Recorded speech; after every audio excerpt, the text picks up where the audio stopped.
Olá, caríssimos e caríssimas, graça e paz vos sejam multiplicados. Eu estou muito feliz, para mim essa é uma lição mais que especial. O verdadeiro pentecostalismo, em sua lição 9, vai trabalhar vivendo o fervor espiritual exatamente no dia do meu aniversário. Faço 40 anos, no dia 28 de fevereiro de 2021. Vamos embora? Por favor, não se esqueça de mim nas suas orações, eu sou muito grato pela parceria. Sempre é muito bom ter vocês aqui. Textuário: e não embriagueis com o vinho em que há contenda, mas enchei-vos do Espírito. É um clássico, né? Efésios 5,18. Ser cheio do Espírito Santo pode referir tanto ao batismo no Espírito Santo, como também à vida plena no Espírito. A leitura bíblica em classe, Efésios capítulo 5, do 15 ao 20. E também os objetivos gerais é mostrar a necessidade de se viver o fervor espiritual. Já os específicos quer destacar a importância da devoção na vida do crente pela palavra e oração, né? Enfatizar a importância de se manter cheio do Espírito e prevenir a respeito da frieza espiritual, muito perigoso. Bom, o autor coloca aqui para nós algumas informações a respeito da interação com o professor e eu gostaria de destacar aqui. A lógica espiritual é muito simples. Se há fervor espiritual, há desejo pelas coisas de Deus. Se há frieza espiritual, há desejo e supervalorização pelas coisas carnais. De tudo o que ele disse aqui, faço questão de fazer esse grifo.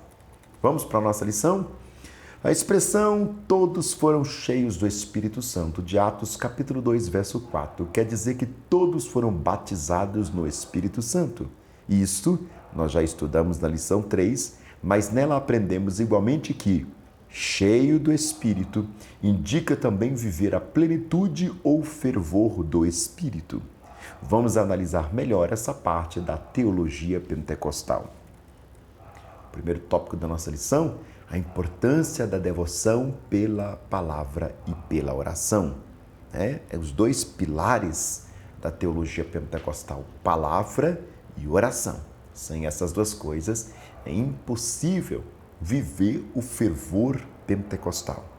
Falar com Deus e deixar que Deus fale conosco é o modus operandi de uma vida legitimamente pentecostal. O apego à palavra e o hábito de orar são indispensáveis à vida cristã. São práticas ensinadas ao povo de Deus desde o princípio, pois Deus fala por meio delas. A nossa ideia de devoção é de apego, dedicação, zelo, como o nosso apreço pela oração, Mateus 26, 41. O amor pela palavra, Salmo 119, 97, e também o apego ao jejum. Leitura da Bíblia, oração e jejuns são importantes exercícios espirituais na vida da igreja desde o princípio. Tudo isso é válido e espiritualmente salutar para a vida cristã, mas torna-se eficaz quando acompanhada de santificação e de humildade, prudência e sabedoria. A nossa prudência é para que essas práticas não venham a se tornar motivo de exibição. Neste primeiro subtópico, o autor trabalha os dois pilares da vida pentecostal acrescida dos jejuns, palavra e oração. Ele fala que isso é o exercício de uma vida cristã. Olha que coisa interessante. E depois disso, ele nos exorta a tomar muito cuidado para que isso não seja apenas exercício de vaidade, mas exercício de uma verdadeira espiritualidade, de uma legítima espiritualidade pentecostal. Isso é muito interessante. Somos pessoas inteiradas com a palavra, pessoas interligadas pela oração, mas para a glória de Deus, não para a nossa vaidade, não por exibicionismo, mas para a glória de Deus. Tudo que nós temos que fazer dentro da igreja, temos que fazer pela glória de Deus. Caríssimos e caríssimas, ele entra agora para a questão da oração e a palavra especificamente. Todos nós conhecemos o jargão evangélico. A oração é a chave da vitória. Quem nunca, né? Isso é verdade. Não existe vida espiritual abundante sem oração. Segundo a declaração de fé das Assembleias de Deus, a oração é o ato consciente pelo qual a pessoa se dirige a Deus para se comunicar com Ele e buscar a sua ajuda por meio da palavra ou pensamento. A oração é a alma do cristianismo e expressa a nossa total dependência de Deus. O próprio Senhor Jesus tinha o hábito contínuo de oração. Essa prática particular deve ser espontânea e também contínua. A leitura bíblica nos torna sábios e prudentes. Por que o autor insiste na oração e na palavra? Como ele já disse, a oração é a arte de confessar a nossa dependência de Deus. Não existe relação sem diálogo. Olha para você ver coisa linda. Deus se comunica conosco. Nós temos o pressuposto que o nosso Deus é um Deus onisciente. O que é isso? Sabe de todas as coisas, sabe de toda a ciência, ou tem ciência de tudo. Mas por que um Deus que sabe de todas as coisas, de Gênesis a Apocalipse, exorta o seu povo a orar?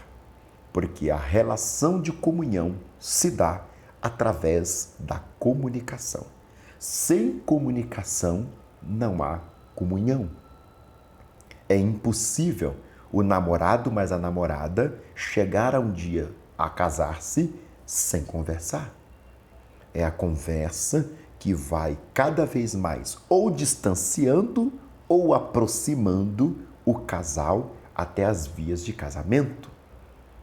Um amigo e outro amigo só vai ter uma relação verdadeira de amizade a partir do momento que ambos estabelecem a perspectiva de diálogo. Se esses dois amigos, que se dizem amigos profundos, até se emocionam um lembrar do outro, mas nunca dialogam, é evidente que não há nenhuma amizade. E esta amizade de Deus com a criatura, da criatura com o Criador, se dá através da oração. De o Criador com a criatura se dá através da palavra. Não tem outra forma de relação dentro do cristianismo, desde a mística católica, passando pelas igrejas históricas até nós pentecostais. A oração é a chave de um relacionamento contínuo com Deus e, evidentemente, com a análise da bússola chamada palavra. Viver sabiamente. Esses exercícios espirituais devem ser colocados em prática no dia a dia. Diferentemente do louco, vede prudentemente como andais, não como loucos, mas como sábios. Existem pelo menos 7 palavras gregas no Novo Testamento para nécio, que nós aqui lemos como louco. Mas aqui o apóstolo usa nessa passagem, só aparece aqui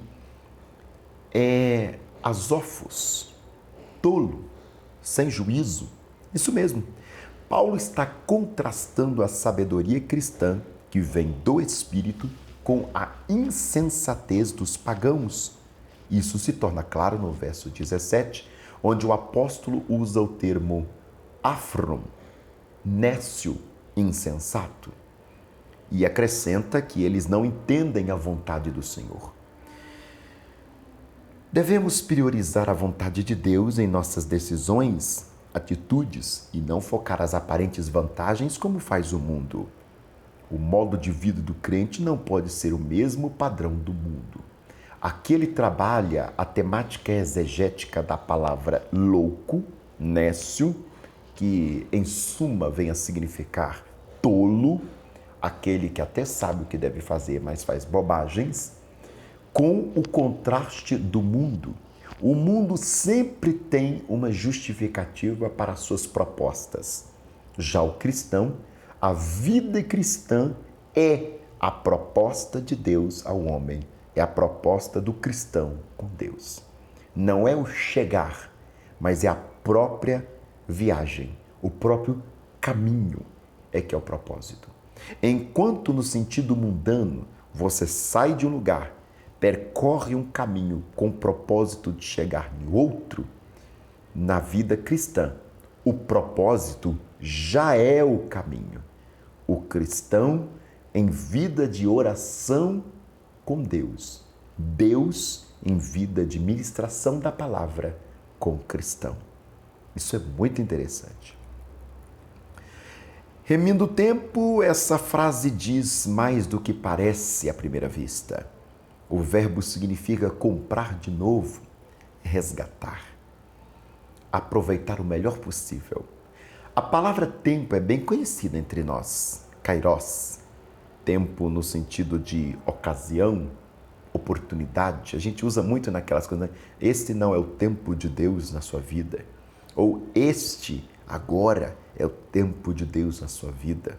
Né? Isso aí é kairos, como vai dizer o autor. Estas duas coisas são especialidades dos crentes que, cheios do Espírito Santo, resultam no viver sabiamente. O crente sabe aproveitar as oportunidades para fazer a obra de Deus, falar de Jesus às pessoas que ainda não conhecem o Evangelho. Olha que coisa interessante, falar de Jesus às pessoas que não conhecem o Evangelho é diferente de tentar pescar no aquário dos outros.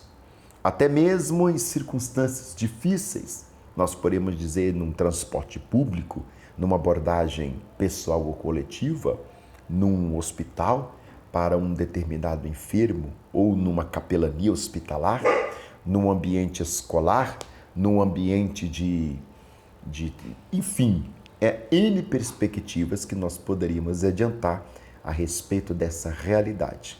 Bom, eu te peço perdão pelo meu cachorro que está lendo, vocês sabem, eu gravo os vídeos aqui na minha casa. E aqui no hall do nosso prédio, ninguém pode passar que ele já começa a latir.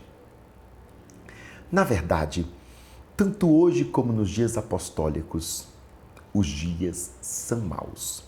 A palavra em nenhum momento facilita a questão de que vai haver dias melhores.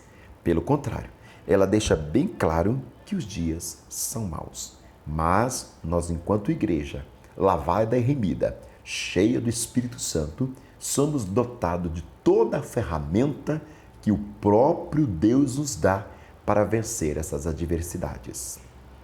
Lembre-se, o nome de Deus é Emanuel, que quer dizer Deus conosco. Ou, de uma forma mais singular, Deus aqui. A síntese do tópico primeiro, devoção pela oração e leitura da palavra, viver sábio, aproveitamento consciente do tempo, são sinais de uma vida de fervor. Nós estamos vivendo tempos onde pessoas não buscam mais o batismo no Espírito Santo, onde os nossos jovens conseguem fazer uma maratona de uma série num determinado serviço de streaming, mas não conseguem passar 15 ou 20 minutos de joelhos dobrados falando com Deus. Isso é muito preocupante, porque se torna uma fé ritualística, onde a gente vai no culto, canta, oferta, ouve a palavra, glorifica e depois vai embora como se nada tivesse existido. Semelhante à questão católica, praticamente uma fé sacramentalista, uma fé de rito apenas. E isso é muito perigoso. Queridos e queridas, é necessário atentarmos para a aplicabilidade de uma vida de oração e palavra diária. Aí você vira para mim e fala assim: ah, professor, o senhor deve ser à toa. Eu não tenho tempo para ler tanta Bíblia, para orar tanto. Não estamos dizendo de quantidade de oração, nem quantidade de leitura bíblica, mas de vida diária de leitura e oração. A oração não precisa ser extensa, ela precisa ser verdadeira. A leitura bíblica não precisa ser extenso, precisa ser verdadeiro. Pegue um versículo, medite, leia, reflita e, se possível, compartilhe. Aliás, a palavra de Deus é para compartilhar. Eu sempre gosto de dar um exemplo dizendo que quando a gente está apaixonado, mesmo que o horário da gente é apertado, né? A gente levanta às 5 horas da manhã e vai dormir depois de meia-noite, Assim que a gente se apaixona, é incrível, parece até um milagre. A gente consegue achar tempo para ir namorar. A igreja do Senhor, noiva do Cordeiro, apaixonada pelo seu noivo, seu esposo, tem que achar tempo para dedicar-se ao seu esposo.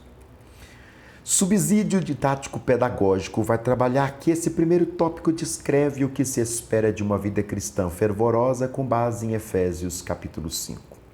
Mais do que um momento de êxtase espiritual, uma prática cristã fervorosa se evidencia por meio da prática da devoção diária e na relação interpessoal. Na lousa ou num cartaz, pontue as principais práticas de devoção na vida do crente: oração, leitura da palavra, jejum, frequência nos cultos de ensino e públicos, frequência nas reuniões de oração. Aqui ele distingue o culto em pelo menos 3 tipos, né? Culto de ensino, culto público e culto de oração.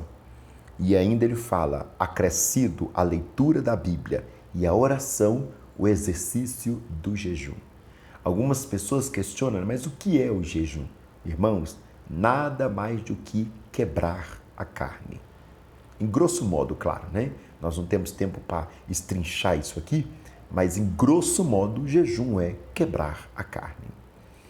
Faça uma reflexão em que esteja claro que a prática mecânica desses pontos não garante uma vida de fervor. É o que nós dissemos, se torna ritualismo. Mas pondere que a vida de fervor leva em conta a oração, a leitura da Bíblia, o jejum, a frequência dos cultos e que principalmente tem relação amorosa com o próximo, uma das mais importantes manifestações espirituais. Olha que coisa linda que o autor acresce nesta perspectiva de subsídio didático-pedagógico.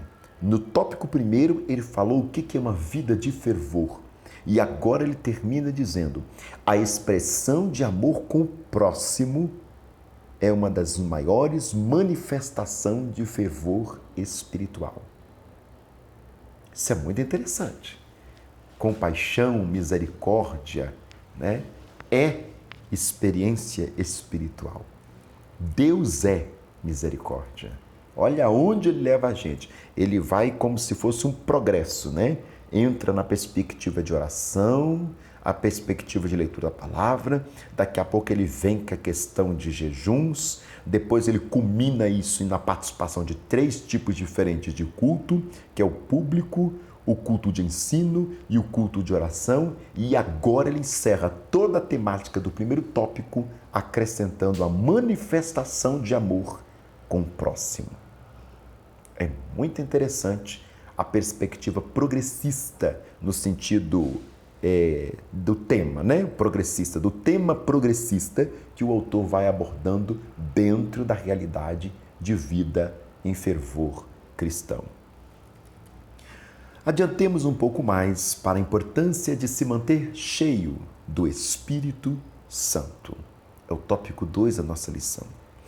A obra do Espírito Santo na vida do crente, ela é dinâmica. Ela não fica estático a partir da conversão, pois a expressão cheio do Espírito Santo significa reacender a chama do Espírito.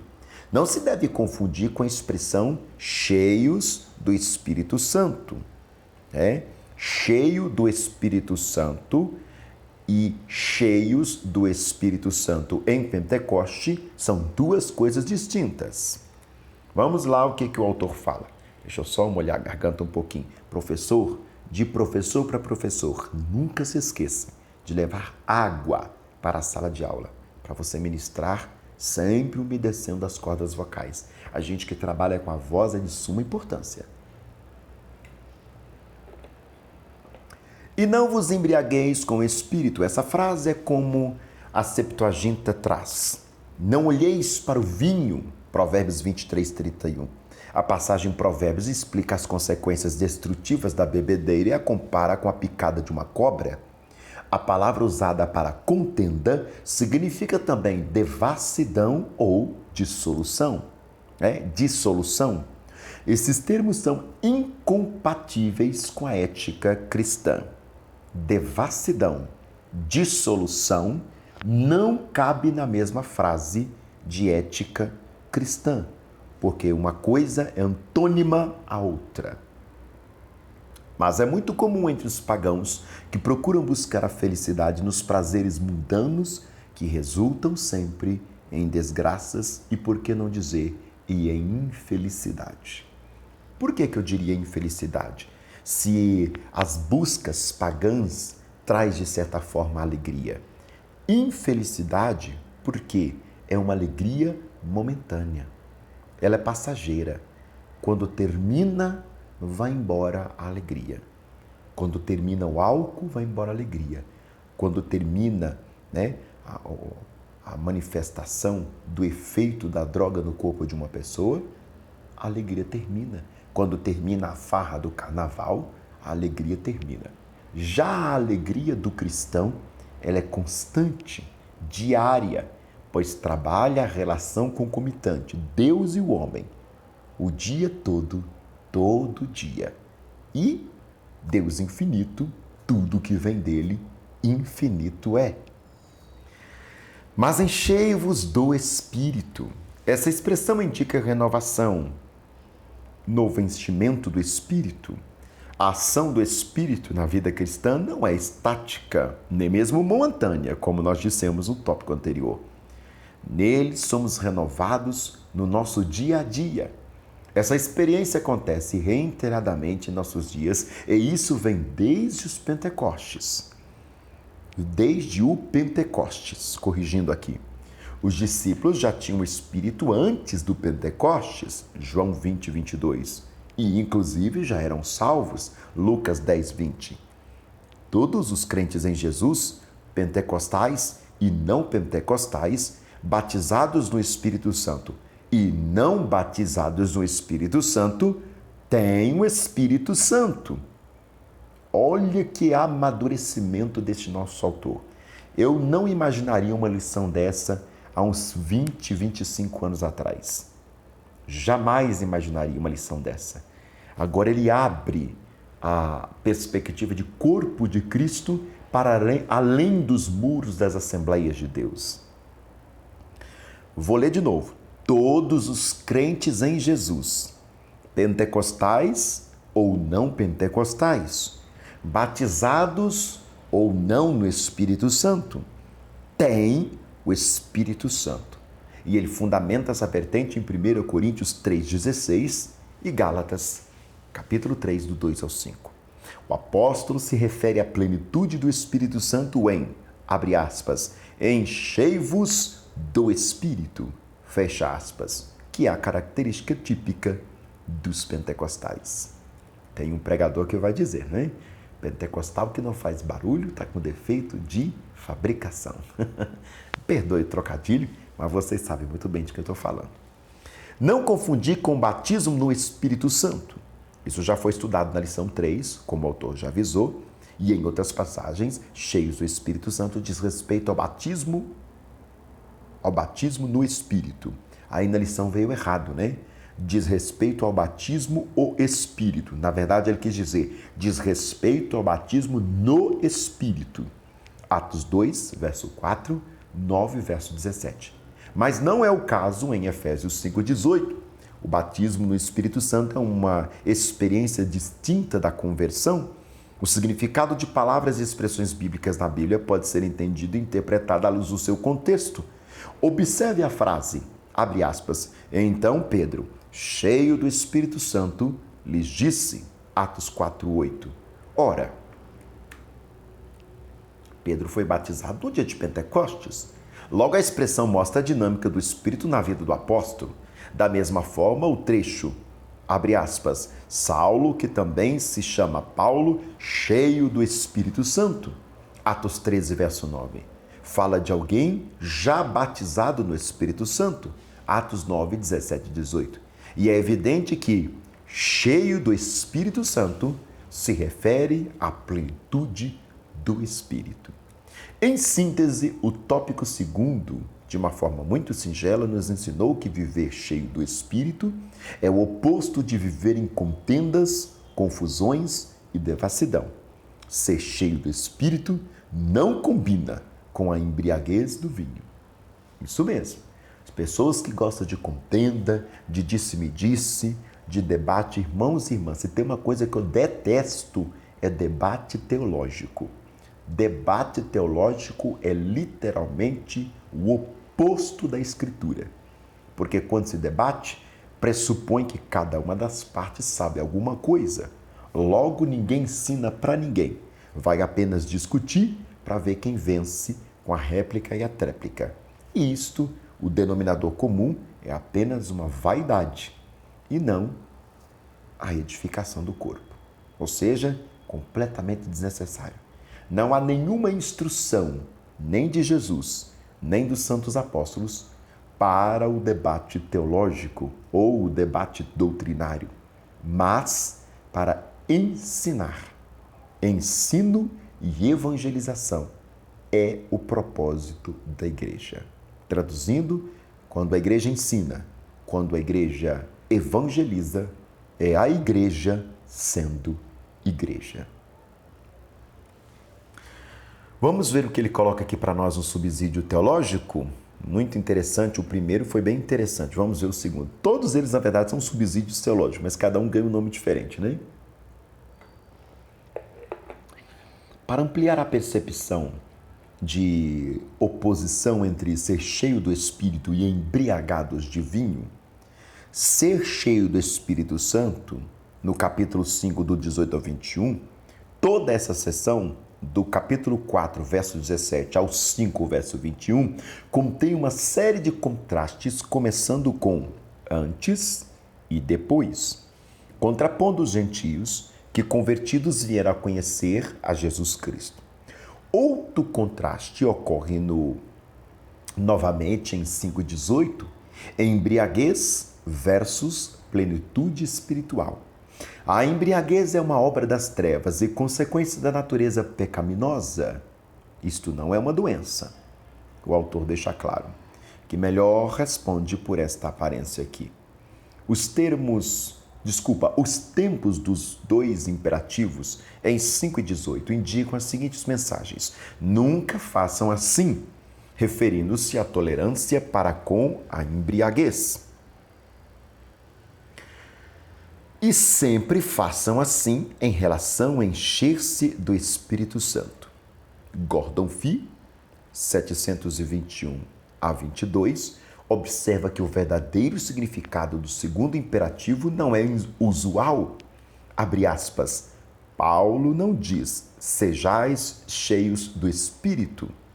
Genitivo, como se alguém estivesse cheio do Espírito da mesma forma que o outro estivesse cheio de vinho, mas enchei-vos do Espírito, com ênfase em estar totalmente cheio da presença ou da plenitude concedida pelo Espírito. Esse é um comentário bíblico pentecostal Novo Testamento, Romanos a Apocalipse, volume 2, Rio de Janeiro, CPAD, publicado em 2017. O comentário é recortado da página 451, se você quiser referência. Vamos para o terceiro tópico, vigilantes contra a frieza espiritual. Bom, caríssimos e caríssimas, a palavra vai nos advertir. Aquele que está de pé, cuide para que não venha cair. E eu imagino que seja esta a tomada do nosso autor aqui. Você deve se lembrar de que um dos requisitos para compor o grupo dos 7 diáconos era ser cheio do Espírito. Ele recorta essa mentalidade lá da instituição da diaconia em Atos 6, verso 3. Mas como identificar alguém cheio do Espírito?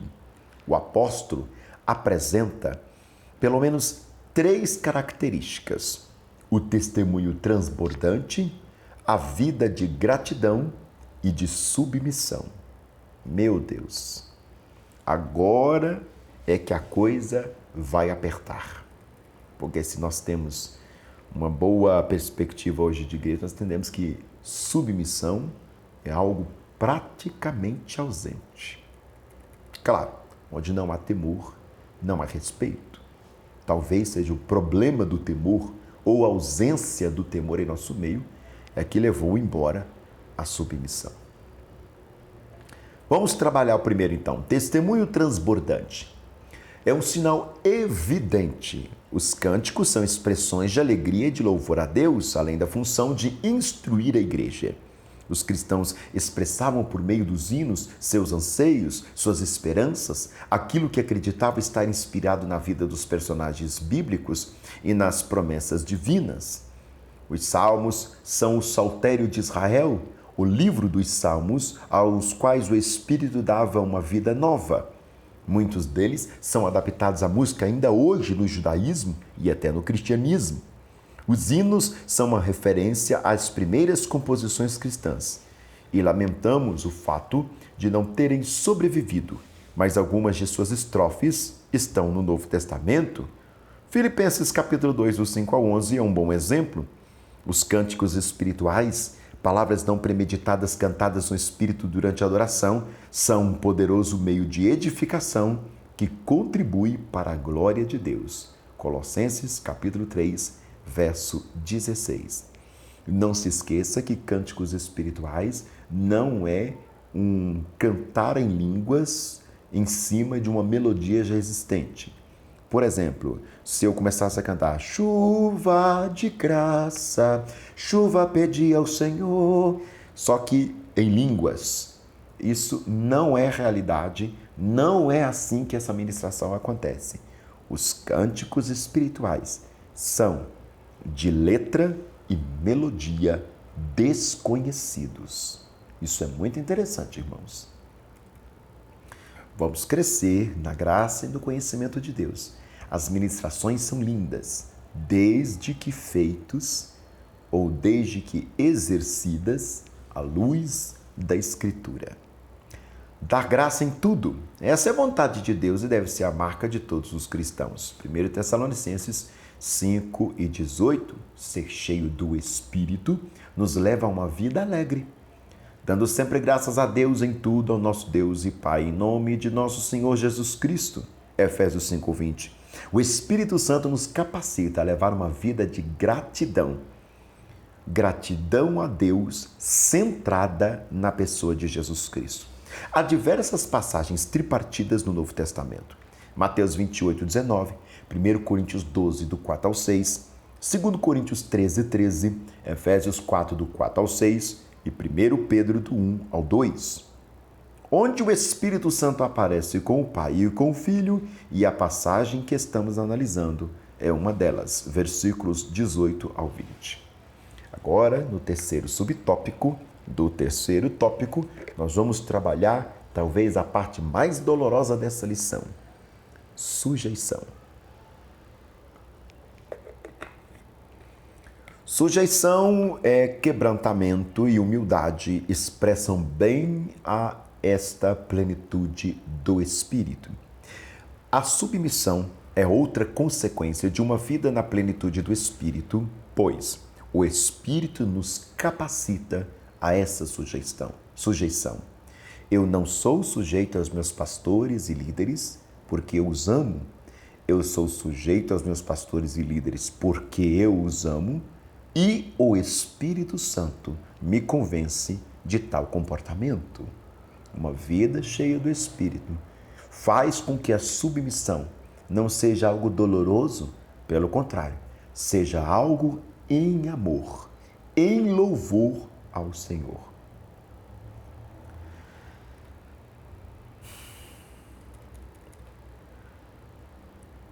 É dever cristão se submeter às autoridades constituídas. 1 Pedro 2:13.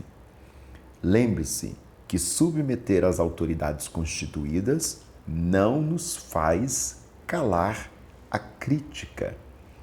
Crítica não significa não se sujeitar. Pelo contrário, uma pessoa que está disposto a manifestar crítica está disposto à melhoria do outro ou até mesmo do grupo. A crítica é sempre bem-vinda. Alguém poderia comentar, não, a crítica positiva sim é bem-vinda. Não existe esse negócio de crítica positiva nem crítica negativa, queridos e queridas. Existe crítica. Positivo ou negativo é a reação a crítica. Aí é complexo. Mas como vai dizer a palavra, ensine um sábio e você arrumará um amigo para sempre. Ensine o tolo e você arrumará um adversário. Bom, vamos ver o que acontece aí. É dever do cristão se submeter às autoridades constituídas, como vai dizer 1 Pedro 2,13, aos seus superiores hierárquicos, 1 Pedro 2,18, e essa sujeição deve haver entre os irmãos da igreja, 1 Pedro 5,5. Ou seja, porfias, dissensões. Tem uma palavra que o meu pastor usa muito, ele vai falar que uma das coisas mais difíceis ao apacentar a igreja hoje é ter que lidar com as militâncias dentro da igreja. Isso é palavra dele. Como ele não me autorizou a dizer isso aqui, eu estou dizendo a partir do que eu ouvi nos cultos de doutrina, então eu não vou citar o nome dele. Mas todo mundo sabe onde é que eu congrego, então sabe quem é o meu pastor. Eu acho isso muito interessante. O desafio é enfrentar a questão de militâncias. Cada grupo tem uma militância dentro da igreja. E a igreja, tecnicamente, vai ficando fatiada.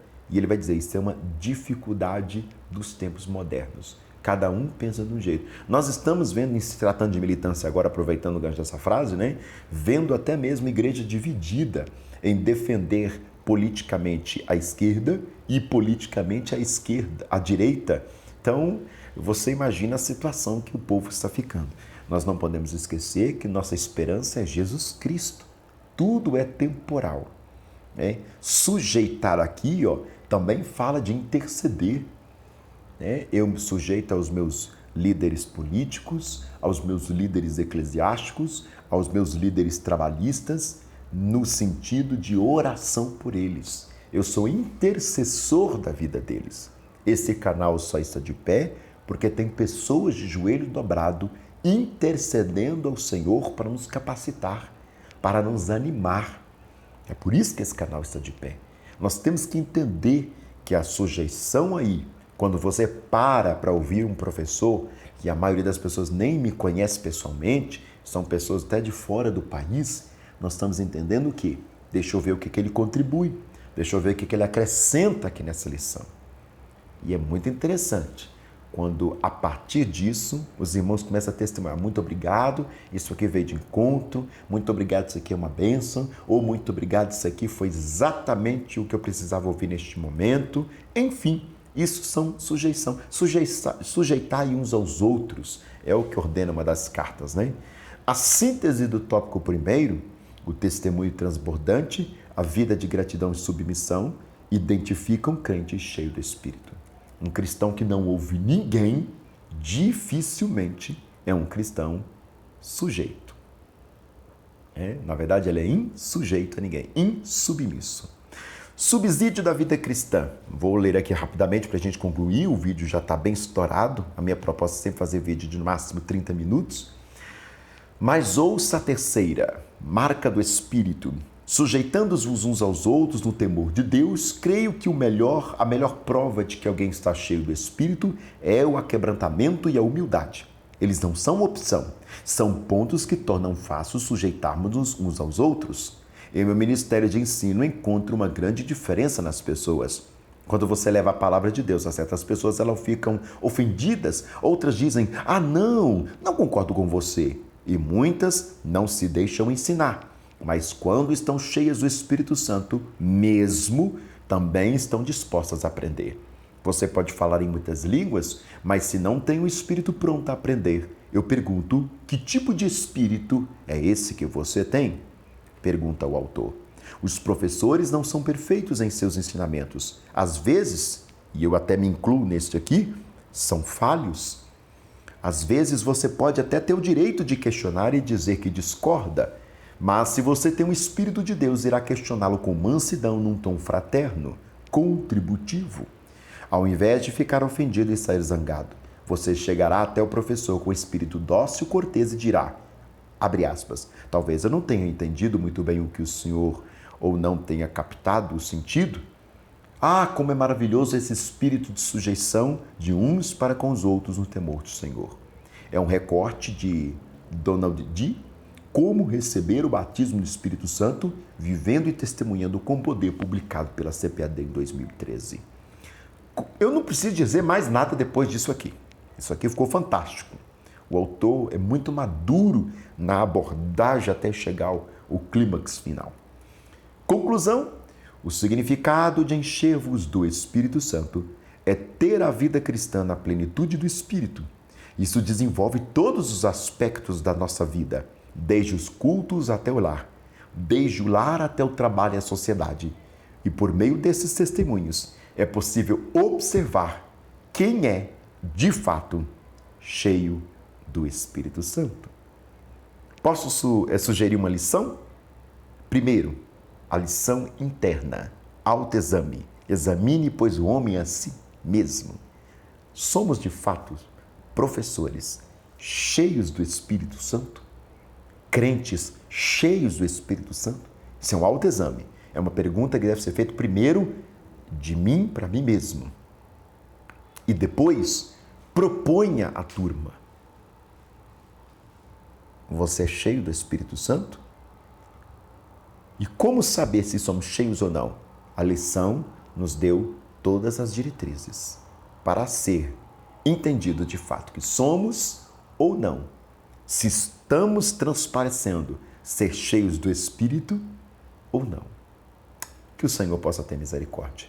Mais uma vez, hoje, dia 28 de fevereiro, dia em que eu completo 40 anos, rogo a vós, irmãos e irmãs, que apresente o meu nome em oração diante do Senhor, para que Ele venha me dar graça, me capacitar e me manter na presença dEle, que é o maior presente que eu posso receber. Beijo no coração, Deus abençoe sua vida. Não esquece de se inscrever aqui no nosso canal, você que não é inscrito. Beijo, Deus abençoe.